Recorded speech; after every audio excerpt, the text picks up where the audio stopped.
안녕하세요. 2025년 K-팝의 미래를 전망해보는 시간입니다. 오늘 그 첫 번째 주자로 살펴볼 그룹은요. 바로 아일릿입니다. 네, 아일릿 정말 요즘 빼놓을 수 없는 이름이죠. 맞아요.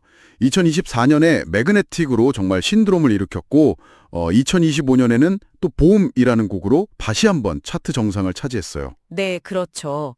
이게 단순히 인기가 많다 이걸 넘어서 케이팝의 어떤 패러다임 변화, 그 중요한 지표로까지 이야기가 나오더라고요. 맞습니다. 그 부분에 좀 깊게 들여다볼 필요가 있어요. 그래서 오늘 저희가 한번 제대로 파헤쳐 보려고 합니다. 아일릿 현상, 그 첫 번째 이유로 저는 이지 리스닝 신드롬의 완성이 아닐까 싶어요. 아, 이지 리스닝. 네. 예전 K-팝 공식하면 뭐랄까 강렬함, 복잡한 세계관 이런 거였잖아요. 근데 아일릿은 완전 반대죠. 정반대죠. 네. 힘을 쭉 빼고 그냥 듣기 편안한 음악, 일상에 그냥 BGM처럼 스며드는 느낌? 맞아요. 그게 핵심인 것 같아요. 매그네틱이나 봄 같은 곡들을 들어보면 뭔가 특별하고 거창한 감정이라기보다는 그냥 우리 일상의 소소한 감정들을 딱 포착해내잖아요. 맞아요. 열심히 들어야 해. 이게 아니라 그냥 듣다 보면 나도 모르게 흥얼거리는 그런 거요. 네네. 감상보다는 BGM에 가까운 느낌. 이게 바로 2025년 대중이 원하는 어떤 편안함이 아닐까 싶습니다. 그 편안함, 첫 번째 트렌드 키워드네요. 네. 그리고 이런 아일릿만의 독특한 음악 세계를 설명하는 키워드로 플러그인 펍 혹은 플러그앤비라는 말을 쓰기도 합니다. 플러그 인법이요? 조금 생소한데 어떤 의미인가요? 이게 뭐냐면요. 요즘 유행하는 장르들 있잖아요. 저지클럽, 드릴, 아니면 시부야 K 같은 네네, 있죠.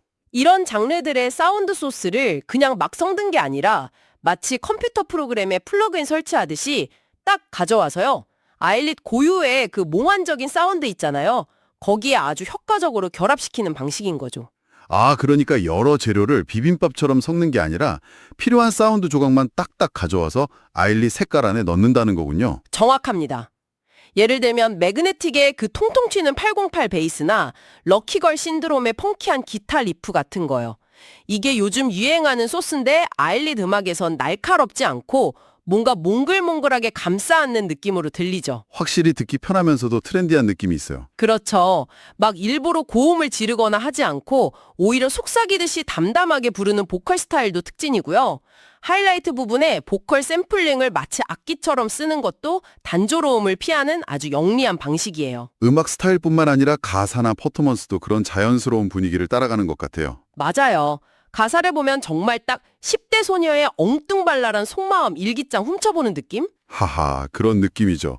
내 앞에만 서면 난 슈퍼 이끌림이라거나. 네. 내 맘이 뻔 하고 터져버릴지 몰라 이런 표현들 정말 솔직하고 꾸밈 없잖아요. 앨범 제목 슈퍼 리얼미 자체가 딱 그걸 보여주는 것 같고요. 뮤직비디오에 나오는 소품들도 뭐 파자마나 유리구슬 이런 거 보면 순수한 느낌을 더하고요. 퍼포먼스도 마찬가지예요.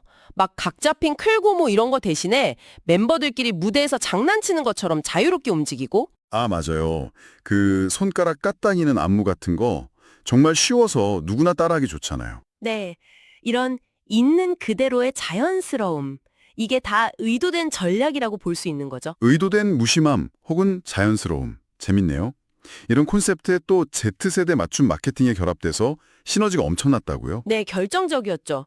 특히 틱톡 같은 숏폼 플랫폼 활용이 정말 주요했어요. 매그네틱 스페드업 버전은 틱톡에서만 92만 번 이상 사용됐다고 하니까요. 92만 번이요? 와. 네, 그리고 곡 길이 자체가 2분 40초 내외로 짧잖아요. 이게 딱 숏폼 알고리즘에 최적화된 거죠. 데뷔 전에 인플루언서들만 따로 초청해서 했던 프렌즈 나이트 행사 같은 것도 굉장히 영리한 사전 홍보였고요. 성과도 정말 대단했잖아요. 데뷔곡 매그네틱이 빌보드 글로벌 200에 한국 아티스트 데뷔곡 최초로 진입했고 그렇죠. 2025년에 나온 봄 앨범은 일본 오리컨 주간 앨범 차트 2위까지 갔고요. 국내에서도 데뷔 앨범 초동 판매량이 40만 장을 넘었으니 역대 걸그룹 데뷔 기록이죠. 차트 1위는 당연하고요. 근데 더 놀라운 건 2025년 6월 지금 기준으로 수록곡이었던 버로우드 캣, 드더 댄스 이게 음원 차트에서 역주행으로 1위를 하고 있다는 거예요. 아, 그 곡이에요. 팬덤뿐만 아니라 이제 대중적으로도 완전히 자리를 잡았다는 증거네요. 맞습니다. 최근 컴백 앨범 봄은 전작보다 초동 판매량이 무려 200%나 증가했어요. 성장세가 정말 가파르죠. 빌보드가 괜히 데뷔와 동시에 중요한 그룹이 됐다고 평가한 게 아닙니다. 종합해보면 아일릿의 성공은 결국 의도된 자연스러움이라는 전략이 제대로 먹혔다. 이렇게 볼 수 있겠네요. 네, 가장 트렌디한 사운드를 가져오되 가장 편안하고 가장 순수하고 또 가장 자연스럽게 보여주는 방식. 모든 K-팝 그룹이 막 전사처럼 강렬할 필요는 없다. 때로는 가장 부드러운 힘이 더 강력할 수 있다는 걸 보여준 사례 같아요. 그렇죠.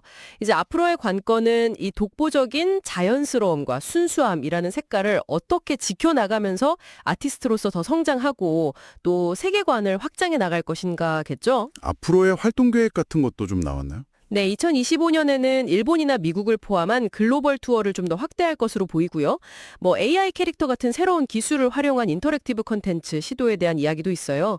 멤버들이 직접 작사 작곡에 참여하는 비중도 늘리고 팬들이 직접 세계관 확장에 참여할 수 있는 그런 경험을 제공하고 싶다는 포부도 밝혔더라고요. 단순히 성공한 신인 그룹을 넘어서 K-팝의 외연 자체를 넓히는 어떤 중요한 역할을 할 수도 있겠네요. 정말 주목해야 할 그룹입니다. 오늘 아일릿에 대한 이야기를 쭉 나눠봤는데요. 청취자 여러분은 아일릿의 음악에서 어떤 끌림을 느끼셨나요? 그저 편안하길까요?